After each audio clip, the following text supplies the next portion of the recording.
नमस्कार दोस्तों, मैं Anil Kumar, assistant professor political science.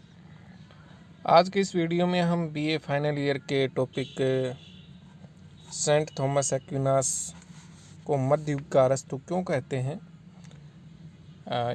इसके ऊपर चर्चा करेंगे। तो पूर्व के वीडियो में हमने थॉमस एक्विनास के बारे में एक सामान्य परिचय के तौर पर देखा था। दोस्तों, एक्विनास थे वो 1225 ईस्वी में जन्मे थे और नेपल्स में इनका जन्म हुआ था, इटली के एक्विनो नगर में। इनकी जो सबसे बड़ी बात है कि ये समन्वयवादी थे। समन्वयवादी कैसे कि उस समय जो विचार थे वो अलग अलग व्यक्ति के अलग अलग विद्वान के अलग अलग हुआ करते थे, लेकिन इन्होंने उन विचारों में समन्वय स्थापित किया। ये एक इनकी महान उपलब्धि रही। और आज के इस वीडियो में हम देख रहे हैं कि मध्ययुग का अरस्तु एक्विनास को क्यों कहा जाता है। इससे पूर्व हमें एक्विनास का थोड़ा सा मोटा अध्ययन फिर से करना होगा कि ये सब मध्ययुग के सबसे महान चिंतक कैसे बने, क्यों बने। तो सबसे बड़ी बात मैंने आपको बताई कि समन्वयवादी थे और फोस्टर के शब्दों में वह समुच्चय मध्ययुगीन चिंतन का प्रतिनिधित्व करते थे, जैसा कि कोई दूसरा अकेले नहीं कर सकता था। उसके विषय में सबसे महत्वपूर्ण बात यह है कि उसने विचार की विभिन्न प्रवृत्तियों को, टेंडेंसीज को, जो कि पहले बिखरी हुई थी यत्र तत्र, उनको एक विचार प्रणाली में ही समाविष्ट कर दिया। सेबाइन ने तो यहाँ तक लिखा है उनके बारे में कि सेंट थॉमस एक्विनास के दर्शन का जो मूल मंत्र है ये था कि उसने समरूपता और मतैक्यता पर आधारित सार्वभौमिक संश्लेषण और सर्वांगीण पद्धति के निर्माण का प्रयत्न किया। सेंट थॉमस का मुख्य कार्य समन्वय का था। उससे पहले की शताब्दियों में विधिवेताओं, धर्मशास्त्रियों, टीकाकारों, ईसाई प्रचारकों, चर्च और राज्य के समर्थकों आदि के अपने अपने विचार थे और सभी अपने दृष्टिकोणों को व्यक्त करते थे। सेंट थॉमस ने इन अलग अलग विचारों और दृष्टिकोणों में एकता और क्रमबद्धता स्थापित करके इनको एक पद्धति का रूप प्रदान कर दिया। इसीलिए फोस्टर ने विश्व का महान क्रमबद्ध दार्शनिक किसको कहा है? सेंट थॉमस एक्विनास का। और एक्विनास का जन्म कहाँ हुआ था? इटली के नेपल्स में। कब हुआ था? 1225 ईस्वी में। मृत्यु कब हुई इनकी? 1274 में। इनकी प्रमुख रचनाएं कौन कौन सी हैं? सुम्मा थियोलॉजी है, सुम्मा कंट्रा जेंटाइल्स है, politics on kingship, rule of princess, ये इनकी प्रमुख रचनाएं हैं। अब मुद्दे की बात पर आते हैं, आज के हमारे टॉपिक पर आते हैं। पृष्ठभूमि की हमने चर्चा कर ली है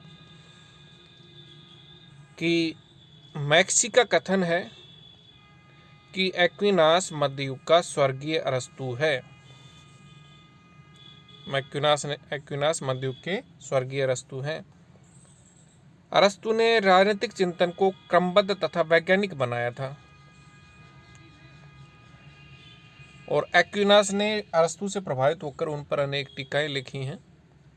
और एक्विनास ने ईसाई धर्म प्रेरित राजनीतिक दर्शन और अरस्तु के धर्मनिरपेक्ष विचार दर्शन के मध्य एडजस्टमेंट स्थापित किया है, समन्वय स्थापित किया है। एक्विनास ने अरस्तु से विवेकवादी धारणा भी ग्रहण की। अरस्तु की तरह राज्य को एक स्वाभाविक संगठन माना।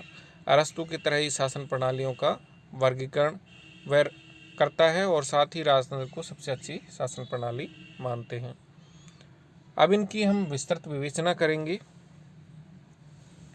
अपने विचारों के पोषण हेतु एक्विनास ने जितना अधिक अरस्तु के चिंतन को आधार बनाया उतना शायद अन्य किसी विचारक ने नहीं बनाया है। एक्विनास मूल रूप से देखें तो एक ईसाई धर्मशास्त्री थे और उन्होंने अरस्तुवाद को ईसाईयत की पृष्ठभूमि में ही विकसित किया है।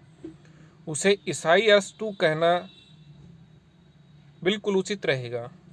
हम कहें कि वो तो एक क्रिश्चियन एरिस्टोटल थे तो वो बिल्कुल सही रहेगा, प्रासंगिक रहेगा। नेपल्स के अपने अध्ययन काल में सर्वप्रथम सेंट थॉमस का अरस्तु के ग्रंथों से परिचय हुआ। अल्बर्ट महान के शिष्य के रूप में उसने अरस्तु का अध्ययन किया, यानी कि इनके गुरु थे अल्बर्ट महान। उनके देख रेख में इन्होंने ये अरस्तु के ग्रंथों का अध्ययन संपादित किया। प्रोफेसर मैक इल्वेन के अनुसार सेंट थॉमस में अरस्तु 13वीं शताब्दी में पुनर्जीवित हो गए और तब से उन्होंने यूरोपियन राजनीतिक विचारों की बागडोर अपने हाथों में संभाल ली। और अरस्तु को जो मध्ययुग का अरस्तु कहा जाता एक्विनास को जो मध्ययुग का अरस्तु कहा जाता है, उसके पीछे निम्न कारण हम देख सकते हैं। सबसे पहला कारण है कि एक्विनास ने ईसाई धर्म प्रेरित राजनीतिक दर्शन और अरस्तु के धर्मनिरपेक्ष विचार दर्शन के मध्य एक सेतु निर्मित किया, यानी एक पुल निर्मित कर दिया। और इस तरीके से उन्होंने राजनीतिक चिंतन की महान सेवा भी कर दी, उसे उस अंधकारपूर्ण मध्ययुगीन जड़ता से मुक्ति प्रदान की जिसमें उसे तत्कालीन समय की जो रूढ़िवाद और आडंबरता थी उसमें धकेल दिया गया था। उसने अपने चिंतन में उसमें वैज्ञानिकता के प्रवेश को सहज बनाया।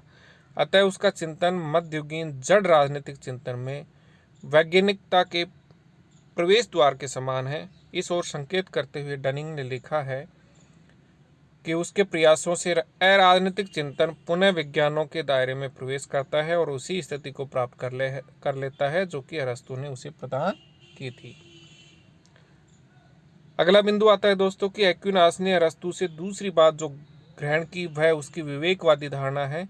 इस आधार पर उसने ये प्रतिपादित किया कि मानव विवेक के आधार पर प्रकट ज्ञान जो कि अरस्तु आदि प्राचीन दार्शनिकों ने प्रदान किया है, ईसाई धर्मशास्त्रों के विपरीत नहीं है, चाहे ऊपरी तौर पर उनमें कितना ही विरोधाभास क्यों न हो। तीसरी बात है, ईसाई धर्म के विरुद्ध अरस्तु की तरह ही उसकी मान्यता थी कि राज्य एक स्वाभाविक संगठन है। अरस्तु मानते थे कि राज्य एक स्वाभाविक संगठन है और अरस्तु का ये भी मानना था कि परिवार, गांव, नगर इत्यादि से मिलकर राज्य का निर्माण होता है और ये स्वाभाविक तौर पर होता है। और अरस्तु ये भी मानते थे कि श्रेष्ठ जीवन के लक्ष्य की प्राप्ति के लिए राज्य आवश्यक है। राज्य के संबंध में वह अरस्तु के इस मत से सहमत था कि राज्य व्यक्ति की पूर्ण प्राकृतिक आत्म अभिव्यक्ति की प्राप्ति का साधन है। अतः उसके द्वारा निर्मित कानूनों का पालन करना व्यक्ति का नैतिक दायित्व है या कर्तव्य है, उसकी ड्यूटी है, क्योंकि इस कर्तव्य का निर्वाह करके ही वह आध्यात्मिक उन्नति के जो लक्ष्य हैं उनको वो प्राप्त कर सकता है। अगला बिंदु है दोस्तों कि जैसे अरस्तु मानते थे कि राज्यों का वर्गीकरण किया था उन्होंने, राजतंत्र, कुलीन तंत्र और लोकतंत्र, फिर इनके जो विकृत रूप बता दिए थे उन्होंने। मैंने इनको याद करने का एक शॉर्ट फॉर्मूला बताया था दोस्तों, आपके याद हो तो, कि राजतंत्र को हम मोनार्की के रूप में देख सकते हैं, एम ले लो इससे, कुलीन तंत्र को ऑटोक्रेसी यानी ए ले लो इससे, और लोकतंत्र को डेमोक्रेसी यानी डी ले लो। तो ऐसे इनके पहले पहले अक्षर लेकर के आप मैप और टोड, मैप यानी इनका उचित रूप और टोड यानी इनका विकृत रूप हो जाएगा। तो हम बात कर रहे थे कि मैप और टोड की जो यानी राज्य के संबंध में जो वर्गीकरण किया है अरस्तु ने, उसी वर्गीकरण को सेंट थॉमस एक्विनास ने भी अपनाया है और उन्हीं के समान ही राजतंत्र को सबसे अच्छी शासन व्यवस्था भी माना है। यह सही है कि एक्विनास अरस्तु की विचारधारा से प्रभावित है, लेकिन इसके साथ ही वह इसे पूर्ण सत्य नहीं मानता और उसका उद्देश्य ईसाई धर्म द्वारा प्रतिपादित सत्य के प्रकाश में उसे पूर्णता प्रदान करना है। फोस्टर के शब्दों में एक्विनास ने अपने दर्शन में प्रारंभ से अंत तक सिद्धांत अंगीकार किया है कि अरस्तुवाद सत्य है परंतु पूर्ण सत्य नहीं है। यह सत्य है जहाँ तक कि उसे विश्वास की सहायता के बिना मानव विवेक से खोजा जाए, परंतु विश्वास ने जो कुछ विवेक ने खोज लिया था केवल उसे पूर्ण किया था। इस प्रकार वह दर्शन के प्रत्येक विभाग में यूनानी आधार पर एक ईसाई भवन खड़ा करता है। सेंट थॉमस एक्विनास को मध्ययुग का अरस्तु कहे जाने में कितना औचित्य है, कितना इसमें सही है, ये प्रासंगिक है, कितना व्यवहारिक है। तो इसके अंतर्गत हम देखें तो दोस्तों सबसे पहला बिंदु निकल के आता है कि अरस्तु बुद्धिवादी है। वह बुद्धि को ज्ञान का साधन मानता है, लेकिन सेंट थॉमस इस तथ्य को स्वीकार करते हुए भी कहता है कि कुछ ऐसे सत्य भी हैं जो बुद्धि से परे हैं, जिनका ज्ञान केवल श्रद्धा एवं ईश्वर कृपा से ही प्राप्त हो सकता है। आध्यात्मिक की तरफ सेंट थॉमस एक्विनास का झुकाव ज़्यादा था, इसलिए वो बुद्धि को संपूर्ण ज्ञान की प्राप्ति का साधन नहीं मानता था, अपितु वो कहता था कि ईश्वर और सदा के माध्यम से ही आप पूर्ण ज्ञान की प्राप्ति कर सकते हैं। एक्विनास अरस्तु के मानव समाज संबंधी विचारों को स्वीकार करते हैं। वह अरस्तु के समान मानते हैं कि मानव समाज की रचना सब व्यक्तियों के भले के लिए हुई है, उनके अच्छे के लिए हुई है, लेकिन वह मानव समाज से श्रेष्ठतर स्थान देवी समाज को देता है। यहाँ भी अध्यात्म आ गया उनका। अरस्तु मानव जीवन का लक्ष्य लौकिक सुखों की प्राप्ति मानता है, जबकि एक्विनास जीवन के दो लक्ष्य मानता है, लौकिक सुख और पारलौकिक सुख। दो प्रकार के सुखों में वो बांट देता है। अरस्तु सिर्फ और सिर्फ लौकिक सुखों की बात करते हैं, जबकि एक्विनास लौकिक के साथ साथ अलौकिक या पारलौकिक सुखों की बात भी करते हैं। अगला बिंदु है दोस्तों कि एक्विनास अरस्तु के इस मत से सहमत हैं कि कानून विवेक का परिणाम है, विवेक की वजह से कानून बनते हैं, पर वह कानून में ईश्वर द्वारा दिए जाने वाले शाश्वत और देवी कानून को भी शामिल कर देता है। इसमें भी अध्यात्म और धर्म आ गया एक्विनास महोदय का, कि वो शाश्वत और देवी कानूनों को भी कानूनों के अंतर्गत शामिल करते हैं, जबकि अरस्तु विवेक का परिणाम मानते हैं कानून को। अगला बिंदु है, अरस्तु के अनुसार प्रकृति की प्रत्येक वस्तु आंतरिक प्रेरणा के कारण पूर्णता प्राप्त करने का प्रयत्न करती है।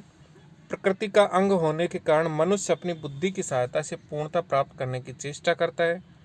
सेंट थॉमस का कहना है कि मनुष्य का सर्वोच्च भाग आत्मा है, न कि बुद्धि। सेंट थॉमस एक्विनास अरस्तु के दर्शन के इस आधारभूत विचार से सहमत हैं कि राज्य की उत्पत्ति स्वाभाविक रूप से हुई है। वे अरस्तु के इस विचार से भी सहमत हैं कि राज्य का उद्देश्य नागरिकों को शुभ जीवन की प्राप्ति में सहायता देना है, लेकिन शुभ जीवन इस प्रकार का होना चाहिए जिससे मोक्ष की प्राप्ति हो सके। इसके लिए सेंट थॉमस ने चर्च को जरूरी बताया है। अब हम संक्षेप में देखें या निष्कर्ष के तौर पर देखें तो पाएंगे कि अरस्तु के जो सिद्धांत हैं उनको सेंट थॉमस ने साधन के रूप में ग्रहण किया है, साध्य के रूप में नहीं। उसका सदैव यह दृष्टिकोण रहा कि दार्शनिक अरस्तु के दर्शन के सत्य को स्वीकार करते हुए उससे भी आगे बढ़कर यह बताया जाए कि इस दर्शन से भी अधिक पूर्ण एवं संपूर्ण सत्य का उद्घोषक दर्शन दूसरा है। यह संपूर्ण सत्य मानव के विश्वास पर आधारित सत्य है, जबकि अरस्तु का सत्य केवल मात्र मानव विवेक पर आश्रित है या अवलंबित है। एक्विनास का महत्व इसलिए है कि उसने अरस्तु के वैज्ञानिक राजनीतिक चिंतन और आस्थावादी ईसाई राजनीतिक चिंतन में समन्वय किया, समायोजन स्थापित किया, जिससे कि दोनों अपना परस्पर विरोधी रूप खोकर एक दूसरे के पूरक बन जाएं। इस तरह उसके संपूर्ण चिंतन पर हमें अरस्तु के चिंतन की छाप जो है वो स्पष्ट रूप से दृष्टिगोचर होती है, दिखाई देती है। अब हम संक्षिप्त रूप से सेंट थॉमस एक्विनास के विचारों का मूल्यांकन भी करेंगे। संपूर्ण मध्य युग में सेंट थॉमस सबसे बड़े विचारक और दार्शनिक हुए हैं। उसकी दार्शनिक विचारधारा की 3 प्रमुख विशेषताएं हैं। पहली विशेषता है कि राजनीति के क्षेत्र में उसने अरस्तु की कृतियों और विचारों का एक तरह से पुनर्जीवन प्रदान किया है उनको। दूसरी बात है कि उसने अरस्तु और सेंट ऑगस्टाइन के सिद्धांतों में ऐसा समन्वय स्थापित किया जैसा इतिहास में बहुत कम देखने को मिलता है। तीसरी बात है कि उसने यूनानी, रोमन और मध्यकालीन जो धर्म के आचार्य थे और उनके जो विचार थे उनमें भी अद्भुत और अनोखा समन्वय स्थापित किया, और वह मध्ययुगीन की समन्वयवादी विचारधारा का सर्वोत्तम व्याख्याकार है। उससे पहले भौतिक क्षेत्र में यूनानी, रोमन और ईसाई सभ्यताओं का मिश्रण हो चुका था। उसने बौद्धिक क्षेत्र में यूनानी, बुद्धिवादी और ईसाई श्रद्धा का समन्वय किया। उसके समन्वयवादी प्रयास से राजनीति शास्त्र का नए रूप में जन्म हुआ। उसने अरस्तु की राजनीति को सिसरो, ऑगस्टाइन और बाइबल के विचारों से मिलाकर उसका कायाकल्प कर दिया। सेंट थॉमस को मध्ययुगीन विश्वविद्यालयवाद का सर्वश्रेष्ठ प्रतिनिधि माना गया। कानून संबंधी उसके विचारों का महत्व बिल्कुल ही असंदिग्ध है, उनके ऊपर कोई शंका हम प्रकट नहीं कर सकते। राजनीति के क्षेत्र में उनकी सबसे बड़ी देन अरस्तु की कृतियों और विचारों का पुनर्जीवन है।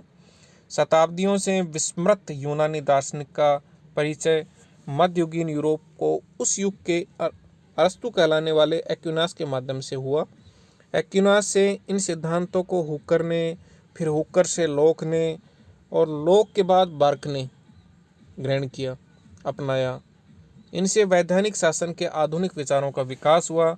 राज्य के लोक हितकारी कार्यों का उल्लेख तथा जनहित को शासक का कर्तव्य बताकर उसने मध्य युग के संदर्भ में महत्वपूर्ण राजनीतिक विचार प्रस्तुत किए। वस्तुतः सेंट थॉमस ने अपने युग के सम्मुख उपस्थित सभी प्रश्नों पर युग की सीमा रेखाओं से ऊपर उठकर खुले दिमाग से अध्ययन किया। तो एक मोटे तौर पर सबसे बड़ी बात जो निकल के आती है सेंट थॉमस के विचारों में, वो निकल के आती है कि उनके समन्वयवादी विचार। दोस्तों, आज के इस वीडियो में हमने ये अध्ययन किया। धन्यवाद।